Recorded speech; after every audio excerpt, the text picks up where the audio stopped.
각하가 알고 있는 바를 더 확실하게 하기를 원합니다. 누가복음의 저자인 누가가 수신자인 데오빌로 각하에게 한 말입니다.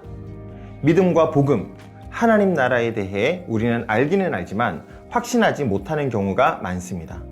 머리로 아는 지식이 내 가슴까지 내려오지 않는 경우가 많습니다. 이 누가복음은 복음에 대해서 알기는 알지만 아직 그것이 정확히 무엇을 말하는지 모르는 데오빌로 각하라는 이방인을 수신자로 해서 오늘날 우리 모두에게까지 쓰여진 복음서입니다. 누가에 의한이라고 이름을 가지고 있는 이 복음서는 비록 누가복음 내부에서는 저자의 정보가 나타나지 않지만 그 제목과 초대 교부들의 증언에 따라 누가에 의해서 쓰인 누가복음이라고 불립니다. 누가는 바울의 선교 여행에 동참했던 동역자이고 바울의 순교 직전 로마의 투옥대에도 함께 있었던 사람입니다. 바울은 이 누가를 사랑을 받는 의사라고 불렀습니다. 누가는 이 복음에 관한 이야기를 데오빌로 각하에게 보내는데요. 이 데오빌로는 누가복음뿐 아니라 사도행전의 동일한 수신자입니다. 그에게는 각하라는 호칭이 붙은 것으로 보아 로마의 고위 관리인 듯합니다. 이방인 관리로서 개종하여 초신자의 신앙을 가지고 있는 사람일 수도 있고 아니면 그 시대에 이미 신앙을 가진 사람으로서 누가가 이 편지를 쓰는데 후원자가 되어서 그를 대표적 수신자로 지정했을 수도 있습니다. 이럴 경우 누가복음은 데오빌로에게 보내는 편지이지만 데오빌로 옆에 있는 수많은 초신자들에게 보내는 편지가 될 수도 있겠지요. 누가복음의 저작 의도는 1장 4절에 나타납니다. 이는 각하가 알고 있는 바를 더 확실하게 알려 함이로다. 즉 누가는 이 복음을 듣는 사람들이 단순히 아는 것만이 아니라 확실하게 새기고 순종함으로 하나님 나라를 살기를 바랬던 것 같습니다. 누가를 통하여 데오빌로에게 말씀하셨던 성령님은 오늘 우리에게도 말씀하시죠.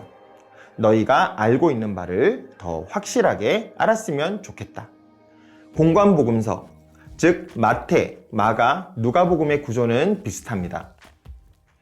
예수님의 갈릴리 사역 이야기, 예루살렘으로 가시는 길의 이야기, 예루살렘에서 순환당하시고 부활하시는 이야기, 이 이야기들로 공관복음의 뼈대가 이루어집니다.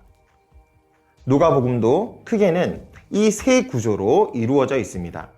하지만 이 구조를 조금 더 나누어서 5개의 구조로 볼 수 있습니다. 1막은 1장 1절에서 4장 13절 말씀으로 예수님의 탄생과 자라나심에 대해서 말씀하고 있습니다. 예수님은 선지자들이 말씀하시고 이스라엘이 그렇게 기다렸던 그 언약의 성취자요, 메시아로서 이 땅에서 태어나셨음을 보여줍니다. 누가는 세례 요한의 탄생과 사역, 그리고 예수님의 모습을 교차해서 보여주며 예수님이 구약의 예언대로 오시는 분이시며 구약의 선지자를 뛰어넘는 메시아이심을 보여줍니다. 2막은 4장 14절부터 9장 50절까지 이어지며 예수님의 갈릴리 사역이 나타납니다. 누가는 여러 개의 짧은 이야기들을 함께 엮어서 제시합니다. 예수님의 나사렛 회당에서의 설교를 기점으로 나사렛과 가버나움에서 제자들을 세우시고 훈련시켜 가시며 하나님 나라를 전하시는 모습을 보여줍니다. 성경은 계속 예수님의 기적을 보이며 이분이 누구이신가를 보여주고 하나님 나라가 임할 때 어떤 일이 일어나는지를 보여줍니다. 그리고 9장에서 베드로의 신앙 고백과 변화산의 사건을 통하여 예수님의 정체성과 하실 일을 정확히 보여줍니다.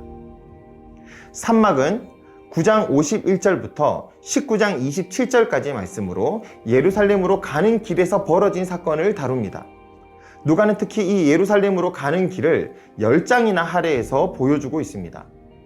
예수님은 이제 당신의 진짜 사역인 고난과 부활에 대해서 말씀하십니다.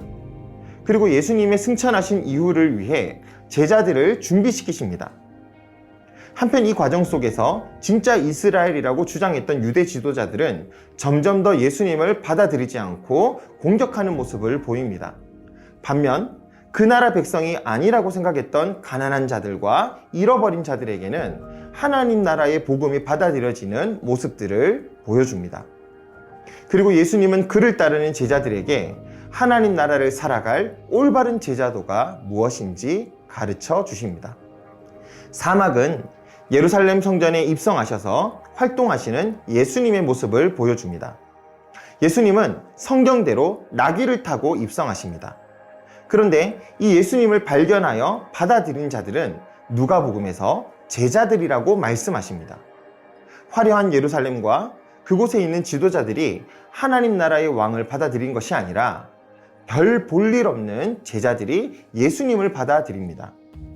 그리고 예수님은 왕을 받아들이지 않아 무너지게 되는 예루살렘을 미리 보고 슬퍼하시며 이스라엘이 무너질 것을 예언하십니다. 그리고 성전을 정화시키시며 당신의 사역이 무엇인지를 보여주십니다. 그리고 여러 가지 비유를 통하여 성전에서 사람들을 가르치십니다. 오막은 22장부터 24장까지 예수님의 순환과 부활 그리고 승천을 보여줍니다. 먼저 예수님의 재판과 죽음을 보여주며 예수님의 부당성과 예수님의 결백을 증명합니다. 누가는 이방인 독자들에게 예수님이 행한 일에는 죽을 만큼 행동한 일이 없다는 것을 보여줍니다. 예수님은 구원을 위하여 십자가를 묵묵히 당하실 뿐만 아니라 못 박히신 순간에도 잃어버린 자들 한 명을 구원하시는 모습을 보여줍니다. 예수님은 부활하셔서 제자들에게 새로운 소망을 주시고 이 죽음이 하나님의 뜻과 선지자의 예언이 성취된 것이라는 것을 보여주십니다. 그리스도는 반드시 고난을 받고 죽은 자 가운데서 부활하셔야 하며 또 그의 이름으로 죄사함을 받게 하는 회개가 예루살렘으로부터 시작해서 모든 족속에게 전파되어야 한다는 것을 보여줍니다. 그리고 이야기는 이제 사도행전으로 자연스럽게 넘어가게 됩니다.